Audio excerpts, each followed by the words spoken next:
मी Pune युनिव्हर्सिटीचा exam form कसा भरायचा ते आज आपल्या व्हिडिओमध्ये बघणार आहोत।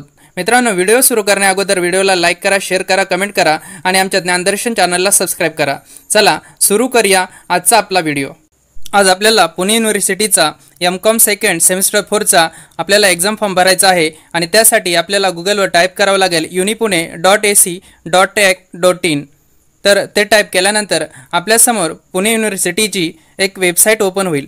ती वेबसाईट ओपन झाल्यानंतर आपल्याला एक्झामिनेशन सेक्शनवर जाऊन क्लिक करायचं आहे।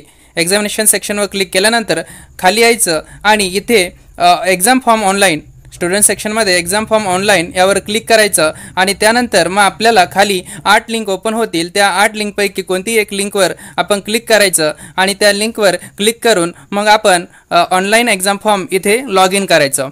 इथे लॉग इन केल्यानंतर बघा असा डॅशबोर्ड ओपन होईल। मग इथे स्टुडंट क्रिएट अकाउंट आणि लॉग इन, तर आपण लॉग इनवर क्लिक करायचं आणि आपला यूजर आय डी आणि पासवर्ड टाकून तिथे आपण लॉग इन करायचं। आपला यूजर आय डी हा ईमेल आय डी किंवा फोन नंबर असतो। मग मी इथे माझा ईमेल आय डी टाकतो आणि पासवर्ड टाकतो आणि इथे मी लॉग इन करतो।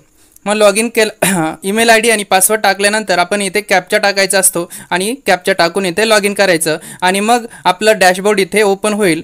मग इथे कोर्स एनरोलमेंट, आपला जो कोर्स कंप्लीट झाला आहे तो मग पुढे दिसेल कोर्स कंप्लीटेड आणि जो चालू आहे त्याच्या पुढे दिसेल एक्झाम फॉर्म। मग इथे अपडेट प्रोफाईल, आपला काय प्रोफाईल अपडेट करायची असेल तर ती करू शकतो आणि खाली आहे एक्झाम फॉर्म, त्यावर क्लिक करून आपण तिथे एक्झाम फॉर्म फिल करू शकतो। मग पुढे दिसेल तिथं प्रोसीड म्हणून, मग इथे फर्स्ट इयर किंवा अदर दॅन फर्स्ट इयर असं असेल तर आपण अदर दॅन फर्स्ट इयरवर क्लिक करून मग तिथे क्रिएट न्यू ॲप्लिकेशनवर क्लिक करायचं असतं।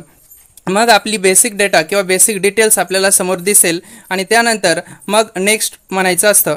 इथे नेक्स्ट म्हटल्यानंतर आपल्यासमोर आपले सगळे सब्जेक्ट दिसतील आणि ते सब्जेक्ट आपण चेक करून घ्यायचे, आपलेच सब्जेक्ट आहेत की नाही ते बघायचं आणि त्यानंतर मग खाली बघायचं खाली बघायचं आपले काही ऑप्शनल सब्जेक्ट असतात त्याच्यापैकी एक सब्जेक्ट आपण निवडायचा असतो। Industrial economic environment, operational research आणि इंट्रोडक्शन टू सायबर सिक्युरिटी। मग माझा विषय आहे इंडस्ट्रियल इकॉनॉमिक एन्व्हायरमेंट, तर मी इथे तो सिलेक्ट करतो।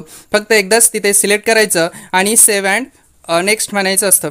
सेव्ह अँड नेक्स्ट म्हटल्यानंतर मग पुढे आपल्याला फीज डिटेल्स दिसतील। त्या फीज डिटेल्स बघितल्यानंतर बघा हे 1235 रुपये फी आहे। मग त्यानंतर खाली यायचं आणि प्रिव्ह्यू म्हणायचं आणि त्याच्यानंतर बघा आपल्याला आपला फॉर्म दिसेल, तो सगळा बरोबर आहे की ते बघायचं आणि खाली टिक करायचं, I have read all the checkpoints. तर टिक केल्यानंतर परत एकदा प्रिव्ह्यू म्हणून आपण इथे प्रोसीड करायचं। प्रोसीड केल्यानंतर बघा तो फॉर्म पूर्ण भरलेला आहे। मग कन्फर्म अँड प्रिंट म्हणायचं। मग कन्फर्म अँड प्रिंट म्हटल्यानंतर जी प्रिंट निघेल ती प्रिंट आपल्या कॉलेजमध्ये जाऊन आपण ती सबमिट करू शकतो। बघा कन्फर्म अँड प्रिंट आणि इथे प्रिंट म्हटल्यानंतर आपली PDF जनरेट होईल आणि ती PDFची प्रिंट काढून आपण आपल्या कॉलेजमध्ये सबमिट करू शकतो। मित्रांनो, हा व्हिडिओ आवडला असेल तर या व्हिडिओला लाईक करा, शेअर करा, कमेंट करा आणि आमच्या ज्ञानदर्शन चॅनलला सबस्क्राईब करा। थँक्यू, धन्यवाद।